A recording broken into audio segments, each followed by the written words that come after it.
Well, hello, and welcome back to the Town Manifesting Tarot, the tarot reading for serious minded people in very serious minded times. Yes, indeed, we don't do the lollipops and the flowers and the rainbows and all that kind of reading that you often get. In fact, most of the time you get in tarot readings.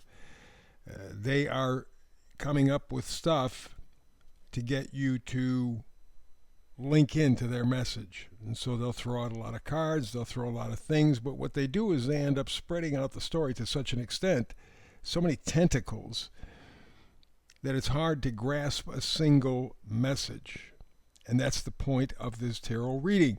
Keep it simple, keep it clear, keep its integrity. That's why we only do, as you see on the screen, 4 tarot cards. The one in the middle is called the Oracle card that sets the mood for the reading. But this is meant to focus you. That's why, part of the reason why you don't see me. The other part is I'm an old guy, and who the hell wants to look at an old man? That's crazy. But more to the point, I want you to be able to close your eyes and periodically look at the screen. I want you to reflect. I want you to make the images in your own mind, not on some damn screen somewhere, a little phone or a desktop, laptop, whatever. I don't want that. We have enough of that in our lives. Everybody else making images for us. I want you to do the one thing that gives us the advantage over robots. And that's our ability to manifest. That is our ability to create our future. Now, I know for a lot of people, when I say that, they think, bullshit, you don't create your future. There is an element of fate in life. All you have to do is take a look at astrology, numerology. I've done those for over 50 years. Those are signs of cycles. You understand the cycles. You understand the energies. You may not be able to predict specific events, but you go, oh, this happened then. It's the same thing happening now. We can look for the same kind of energy. For example, we got the Uranus moving into Gemini. Well, you go back to the signing of the Declaration of Independence, we had Uranus in Gemini. You can conclude that the energy there, the stars were in different places, but I'm focusing on the larger planets because they really carry a heavy punch. Uranus and Gemini, you can take that Declaration of Independence, July 4th, 1776, and move it to now. In fact, July 4th, 2026, we're doing our 250th anniversary as a country. And you can see the energy. Same kind of thing. And by the way, too, the times back then were just as messy politically and socially as they are today. Never, ever, ever, ever, ever do you get everybody lining up. I don't care what the situation is. You're just not going to get it. And the mix today was pretty much the mix it always has been.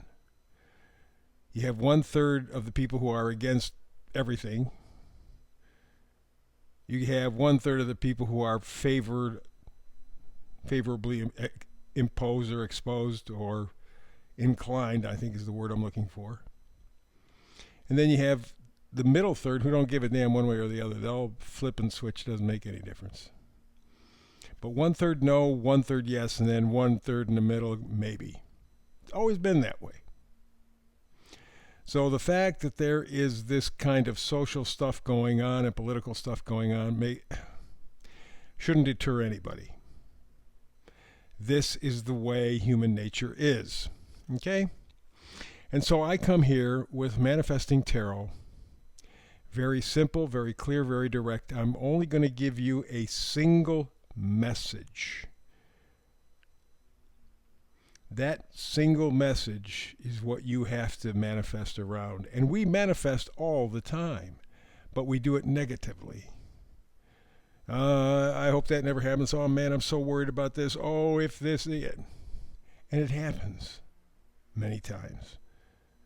Well, that's because you're doing all the things that you should do for positive manifesting, but you're doing it in a negative way. You got the power. That's what gives us right now the edge over the robots, which are coming, by the way, in droves. And once they fully take over, All predictions are within 10 years or less, every single job on the planet will be gone because the robots can do it faster, quicker, and they're easier to repair than human beings. They can control. That's the point.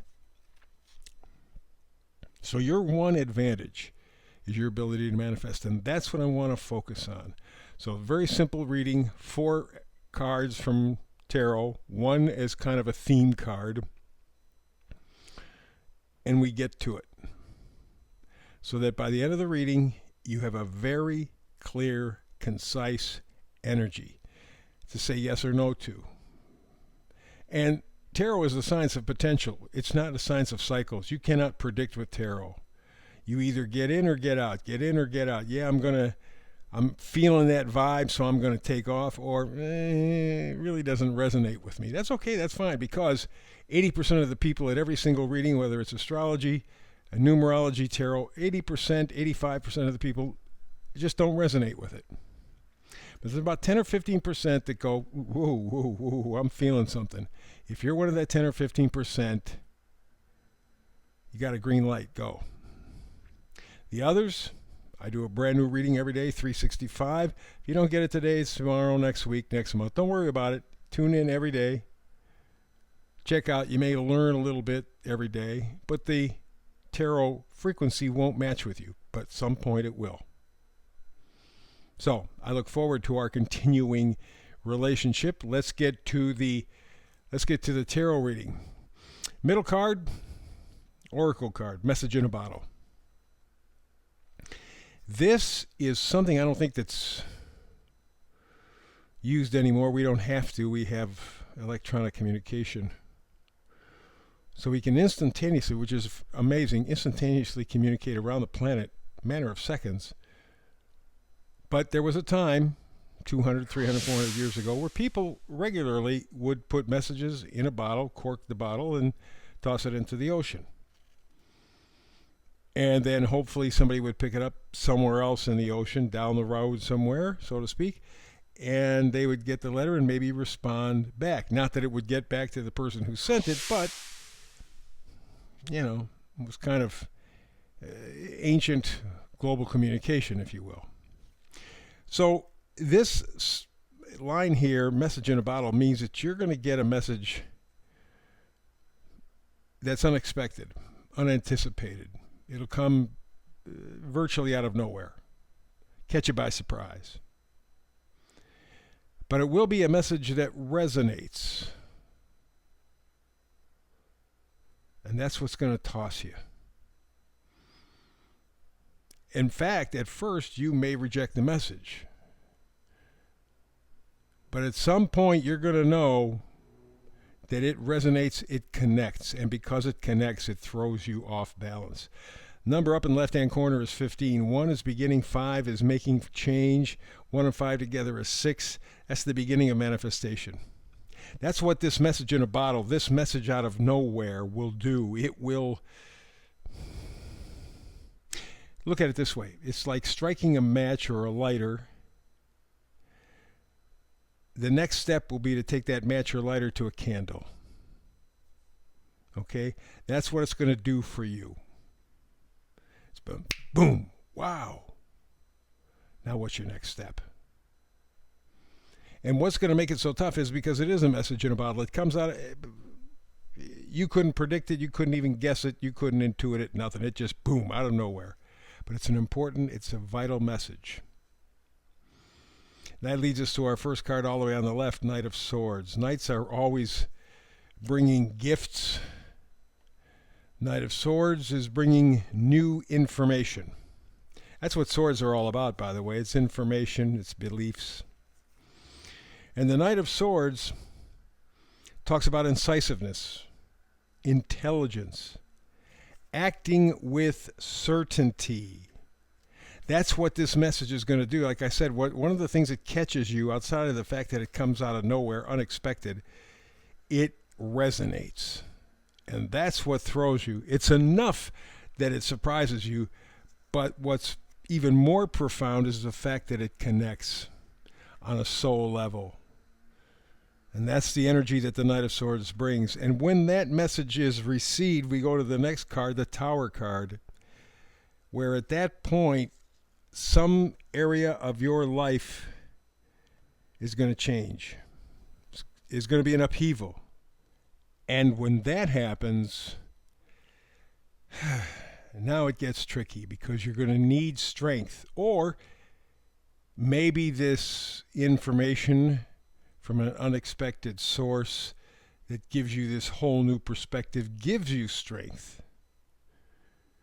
In either event, strength will be the outcome. And I know that because the final two cards here on the right are both the same card, strength card, but from two different decks.